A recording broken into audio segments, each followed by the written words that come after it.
You are Locked On Lakers Postcast, part of Locked On Sports Los Angeles, on the Locked On Podcast Network, your team every day. What a game. Luka sets the tone early. Lakers played a real aggressive half-court defense, and the Lakers hold off the Wolves despite another Minnesota second-half run. We talk about it all on the Locked On Lakers Postcast. I'm Dave Palet. Thank you so much for joining me tonight. Again, very exciting time as the Lakers end up winning 94-85, holding off the Minnesota Timberwolves. I'm going to be with you for the next 15 to 20 minutes. Appreciate your comments as you want to talk about tonight's big Game 2 win. Lakers, again, will head back to Minnesota on Friday for a 6:30 Pacific time tip-off. Should be exciting. We always talk about how these series go. Look, the odd numbers are the big wins, right? You have to look at Game 1. You look at Game 3, Game 5, Game 7. Those odd numbers are big, and for the Lakers to take command will all happen on a Friday night. Should be great, but for the Lakers to win today makes us feel like we still have hope and the season's going to continue on for a while. The Lakers played Laker basketball, and for the Lakers playing well tonight, it all started yesterday, right? What did J.J. Redick say? J.J. Redick said it was the best practice that this team has had in a long time, probably the best practice this team has had since Luka joined the team. Look, they were embarrassed at home in Game 1, and they came out tonight. And why was tonight different than Game 1? Well, here you go. This is what you'll be talking about.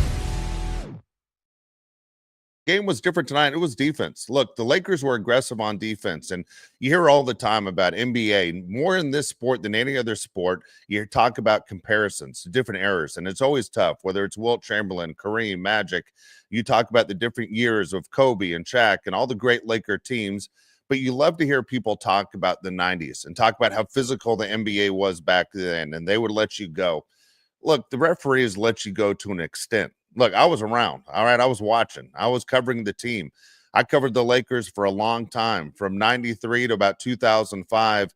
Every single home game, I was there. I was watching. And I'm telling you, today's NBA is as physical as it has ever been. And for guys to talk about how it used to be, look, just because they allowed guys to come off the bench and tussle, look, those days are over because it's not good for the league. It's not good for any league when guys are fighting, but these referees are letting guys play.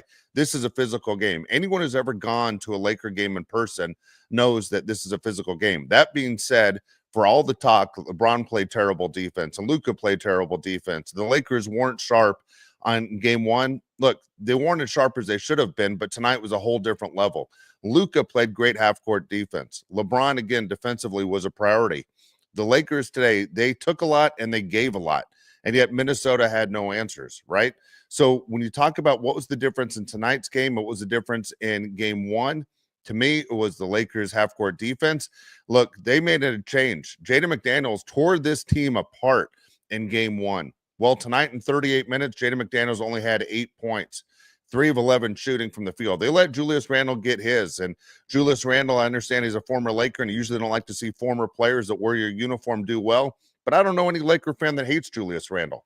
That being said, it was a perfect night for the Lakers. Julius Randle gets his 27, and the Lakers get the win. That was perfect, right? You don't want to see Anthony Edwards, who's considered one of the best young stars in this league, tear your team apart and get a win. Yeah, he had an outstanding dunk. It only counted as 2. Okay, dunks are overrated. Still only counted as 2 points. Anthony Edwards, the talk that he's playing for his legacy in this series by taking it from LeBron James and saying he's going to go through LeBron James. Well, guess what? It didn't work that way in Game 2 tonight. And for the Lakers, they play tough all the way through. It was a complete team effort. It's exactly what this team needed. And for a while there, it was a little bit scary. I thought Luke could try to get his teammates involved a little bit more early on, but at the same time, when he had a chance to score, he took over. And Luka had an outstanding first quarter, right?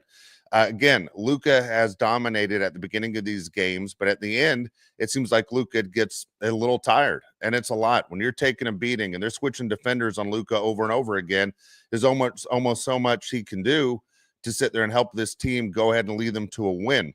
So Luka tonight, of course, had a great game like he always does. Austin Reaves off to a really slow start, which was concerning for this team and for us as Laker fans when we're sitting there saying, you know, what does Austin Reaves have to do to start the game a little bit hot? Well, he started the game missing his first 4 shots. But the Lakers didn't need Austin Reaves because the Lakers had a 19-point lead after the first quarter. They were leading 34-15, which was great. All right. At the same time, Luka was absolutely outstanding. And then what I thought was big as well was the Lakers bench. The Minnesota bench torched the Lakers in game one. After the first quarter, you could tell it was going to be different because the Lakers bench outscored Minnesota by a score of 8-2. Lakers shot 55% early on, 36% from three-point range. All the stuff that we had talked about all season long that the Lakers had to do. Number one, get off to a hot start. Two is you got to cut down on your turnovers, which they did. And three is they had to make their free throws. And the Lakers, which has been costly all season long by missing free throws that this team is supposed to get, the Lakers tonight shot extremely well from the free throw line. And it was very exciting. And at the same time, I understand free throws are boring. Talk to James Harden, who's made a career out of it. But at the same time, when they're giving you free shots, and again, the word is free in free throws, you need to make them. Lakers tonight were perfect 20 from 20 from the free throw line. Absolutely outstanding. And that's what championship teams do. They hit their shots when they're given to them, and the free throws have to go down, especially at the professional level. To shoot 100% from the free throw line as a team was absolutely outstanding. Luka, of course, shot the most of them. He was 11-11 from the line. And you can't say enough about what this team did with their superstars. And that's why they're called superstars. That's what separates those guys from everybody else, whether it's Luka's 31, whether it's LeBron's 21 points, 11 rebounds, 7 assists, or Austin Reaves, who finally came through and his shot started to fall. And don't discount those layups. Again, I understand they're only 2 points, but Austin Reaves had some huge layups that were big for this team that kind of made the difference when the Lakers needed to make a run, needed to make separation to change things up a little bit. It was Austin Reaves that got the team back on track. So the Lakers at the half, they were up 81-65, but at the same time, we saw what happened with Minnesota in game one, where they came out scoring 11 straight points, and the game was kind of over in game one. Well, the Lakers, it was important that they answered back, and the Lakers did answer back. Okay, Lakers at one point went down by 9, 11 points. And then it was LeBron James puts the team on his back. The Lakers go up by 18 with 6 minutes remaining in the third quarter. All of that was important.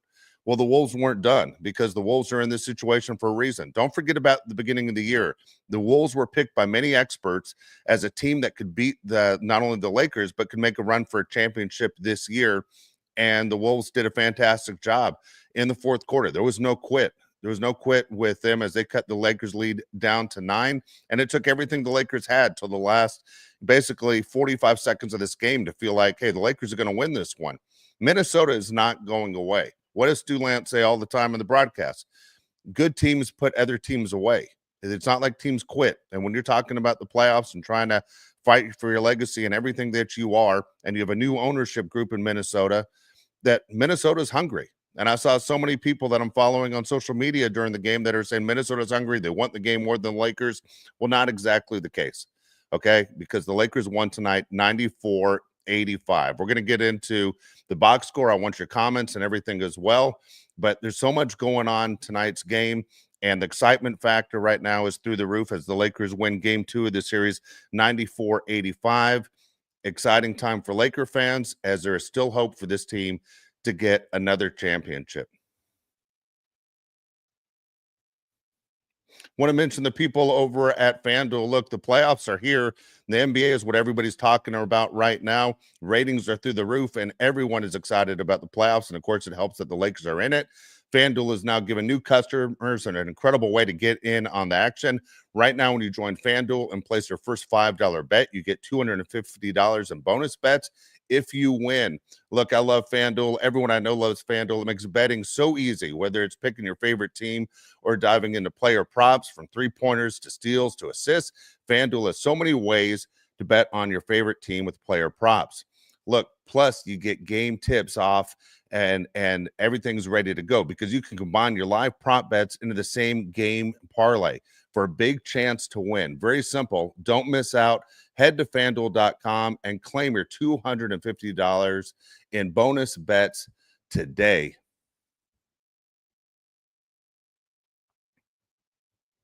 All right, so looking at this Laker team right now, again, they win 94-85. They will play game 3, a crucial game 3 in Minnesota, the 6:30 tip-off on Friday. With so many things going on, you want to know what are the changes that the Lakers will make, and at the same time, what are the changes that Minnesota will make? Because Minnesota, will go back and say, hey, look, a split is fine, but in reality, Minnesota going into this game today saying, we're much better than that Laker team. We out-rebounded that Laker team. Our bench was ridiculous in game 1. We're a better team, and we could put the Lakers away and move on to that next series. Well, all of a sudden, Minnesota knows, look, this series is going to go a little bit longer than they had hoped. It was not the outcome they wanted. It's going to be a long flight back to Minnesota. And at the same time, you look at the guys that got the job done. There are only 2 guys on Minnesota that got the job done. We talk about a complete team effort. If you're the Lakers and you look at what you did defensively, will you let Julius Randle get his, right? His 27 points in 38 minutes. You look at Anthony Edwards. He's always going to get his 25 points in 40 minutes. Mike Conley in 21 minutes, who started the game, 0 points. 0 of 5 from the field, 0 of 3 from three-point shooting. Rudy Gobert only had 6 points, only 2 of 5 shooting.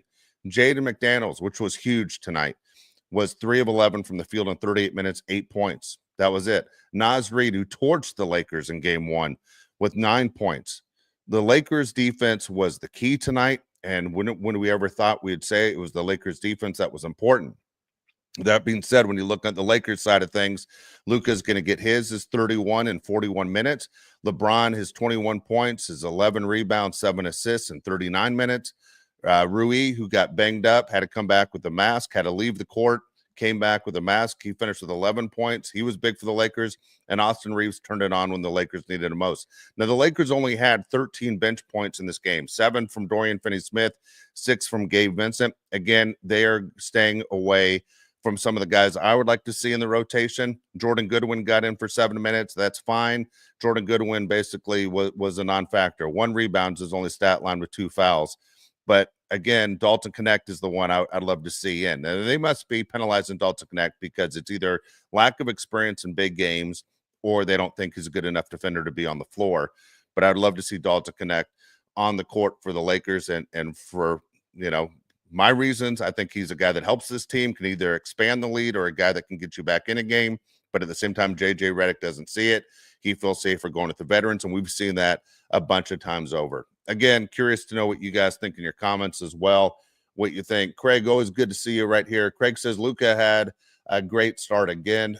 He did, Craig, and he always does. He has a great start. I mean, you got to think that NBA teams know what Luka is going to do early on because it never changes, and Luka was great. I mean, it was absolutely great, and you're happy he's wearing that Laker uniform. For all the criticism Luka has received, whether it was playing in the NBA Finals and getting traded to the Lakers for his lack of defense, tonight was maybe his best defensive effort we've seen with everything he had.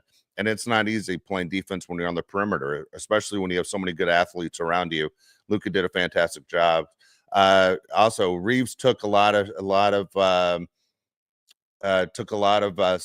shots, I guess it says, or stars. Reaves, man, is tough. All I can say about Reaves is that Reaves is tough. And Reaves, I think, probably hits the floor more than any other player in this league. And whether it's drawing charges or for Reaves, it's his chance to sit there and do something offensively when people don't expect it. He plays hard. And you saw him and Naz Reid going back and forth, talking a lot of trash. I love it. I love the fact that Austin Reaves doesn't back down. Love the fact that Austin Reaves is in a Laker uniform. And I'm glad he's going to be in a Laker uniform for a while. But he plays hard. He's the kind of basketball player that obviously, is a person that's from the middle of the country, and it's a lot more physical basketball. I tell you right now, when I played basketball, and didn't play at an NBA level, but I played in both Tennessee and I played in California. And in California, it was more about speed, and in the Midwest and in the South, it is more about fundamentals and being physical and boxing out and taking charges.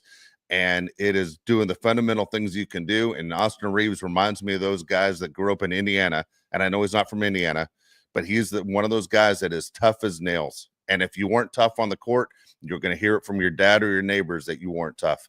And Austin Reaves is a throwback. Austin Reaves could have played in any era at any time, and the Lakers are lucky to have him. So here's the deal. Lakers win. I mean, that's the most important thing. The Lakers won, and for me, I'm super excited about it. I think the Lakers are going to take control of this series in game 3, and the Lakers will move on. Minnesota, I know, will say the same thing, but I think if you're the Lakers, you feel like you have a lot more answers in the series than what Minnesota is thinking, getting on that plane right now, thinking, hey, I don't know what team we really are. What is your identity? We talk about that all the time. What is your identity as a team? The Lakers know with their best defensive effort and the shots start to fall, the Lakers will be fine. Another thing is the Lakers aren't going to get rattled by being on the road when they go to Minnesota. Yeah, the crowd's going to be extremely loud, and they're going to be supporting their team. But when you have the veterans the Lakers have, it doesn't make a difference. The Lakers at that stage of their careers, they don't hear the crowd. It's all about execution and following the game plan, taking care of business, and moving on. And so it's awesome right now. What happened tonight was really a good deal for the Lakers. I'm looking forward to seeing what happens in game 3 and the rest of this series. Let's pick our Locked On player of the game. This is the Locked On player of the game. Surprise at all. Our Locked On player of the game, it's Luka. Luka tonight not only stepped up defensively, as we just said, but in 41 minutes, Luka had 31 points. He had 12 rebounds. He had 9 assists. And Luka made all of his free throws. 11-11 from the free throw line was great. When the Lakers needed Luka, Luka was there. And to know that Luka is as young as he is and will probably be wearing a Laker uniform for the next 10 years, this is a great situation where he had a chance basically to make his mark in a Laker uniform. As the Lakers make a run throughout the playoffs, Luka is going to be a huge part of it, a bigger part than anyone else on this roster. And that's weird to say when you have LeBron James on a team with Luka, but Luka is the star of this Lakers team, and he's your go-to guy right now and probably will be a go-to guy for a while. I think it's been a long time that LeBron's been waiting for someone else to take over when they need to. I think LeBron thought that was going to be Anthony Davis at one time, but it's not. It's Luka is the one that is the guy to lead this team when things get tough or when you need someone basically to change the momentum of a game. Luka can score from anywhere on the court, so it's no surprise that Luka is your player of the game. Also, don't forget, this show and every other Locked On show can be heard anywhere you get your podcasts. At the same time, if you want to get your Laker coverage every single day, Brian and Andy, they have all of your Laker coverage for you every single day. I'm here with you on these postcasts. Happy to talk Laker basketball with you. For the people that joined in the comments, I appreciate you. Craig, BC, you guys have been great all season long, and everyone else that joins in the comments as well. It's always fun to share these victories with you. But I do appreciate my time with you guys and hope to see you on Friday after a big Laker win in game 3. Again, final score tonight from Crypto.com Arena, Lakers 94. It's Minnesota 85. Series tied 1-1. Have a great night, everybody.